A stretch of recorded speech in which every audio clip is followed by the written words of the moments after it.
Hey, it's me, Destin. Welcome back to Smarter Every Day. You've probably cranked a car engine thousands of times in your life, right? You're familiar with that roar as the engine comes to life? Have you ever thought about what's going on inside the engine? Think about it. You've got thousands of explosions happening every minute, and they all come together to make one unified sound. Well, today on Smarter Every Day, I want to learn what's going on in an individual cylinder. We kind of get a feel for how an explosion propagates inside of a combustion chamber with the transparent potato gun video, but for years, I wanted to see inside of a working engine. Today on Smarter Every Day, we're going to get to see this. Someone posted on the Smarter Every Day subreddit that there's a channel called 805 Road King that had created just this, a transparent engine. So I loaded up the high-speed camera and went to Cinnaminson, New Jersey to meet Everett. This looks like the right place. You Everett? Destin! Hey, what's up? I'm Destin. Come on in. We're just getting your phone because my phones are out. Hey, what's up? I'm Destin. Come on in. How's it going? Pretty Pleasure good. to meet you guys. Oh, dude, you have a jukebox. You like that? In 1953. That's awesome. That's awesome. I'll let you take a picture of it later. How you guys doing? Is this the shop? This is it, man. It smells like... Oh, it smells like freedom. This is Everett. He works with his buddy Mike to create all kinds of little mechanical marvels. Their specialty is taking apart a single-cylinder Briggs & Stratton engine from the 50s and converting them into all different types of things. For example, this one is turned into a hit-and-miss engine, which is really hard to do. This one is an absolute Frankenstein. They took 4 single-cylinder engines, chopped them up, and put them together to make one 4-cylinder engine that runs like a kitten. It's amazing. The seam is actually right here. And you welded that? And here, yeah.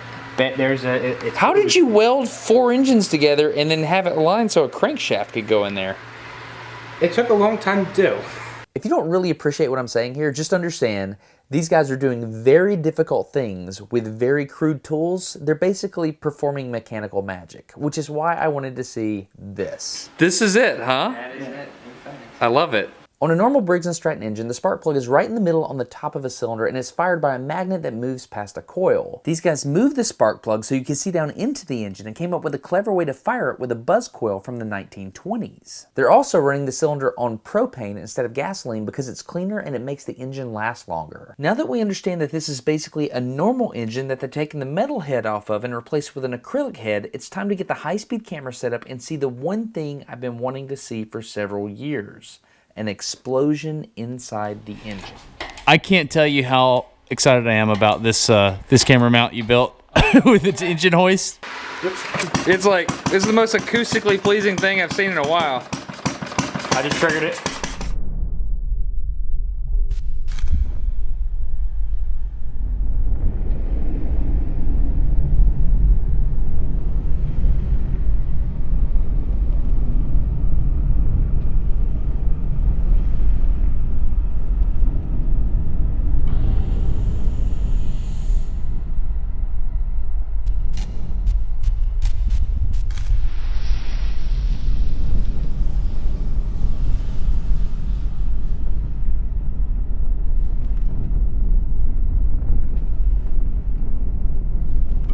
Okay, this is pretty and all, but I want to understand exactly what's happening. We have the piston on the left moving up and down inside the cylinder and 2 valves on the right.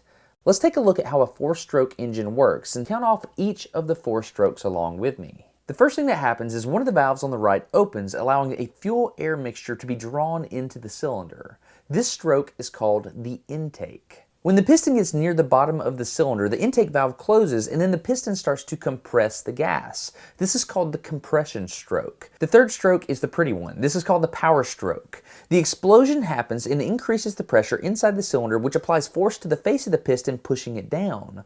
When all those gases have burned after that third stroke, the exhaust valve then opens, and the fourth stroke, called the exhaust stroke, clears the cylinder of all those exhaust gases.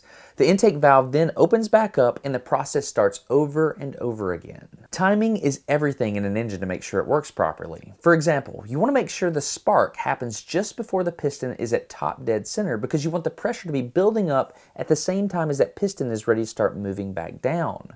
When you hear a person talk about the advancing or retarding of the timing of an engine, that spark timing is what they're talking about. If you look really closely, you can see that the spark happens just before the piston reaches the top of the stroke. I asked Everett and Mike if they would dare to run the engine on gasoline for me because I wanted to see a brighter flame. I was really excited when they said yes, and I was even more impressed when they said that they could change that engine over in just a matter of seconds. So we're already converted? Like, you're done? That's it. That was fast.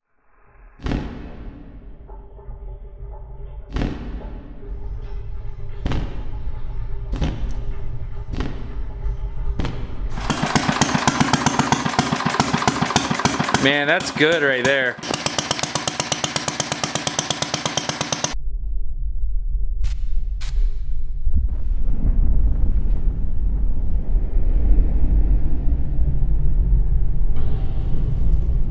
Okay, now that you know how an engine works, watch each of the 4 strokes and see if you can identify each one.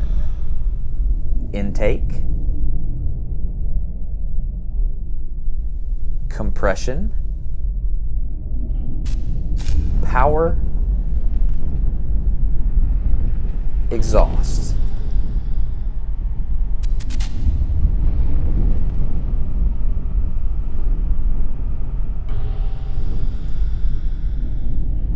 Intake, compression, power, exhaust. Now think about the engine in your car. All the explosions are synchronized together to make that one constant engine roaring sound.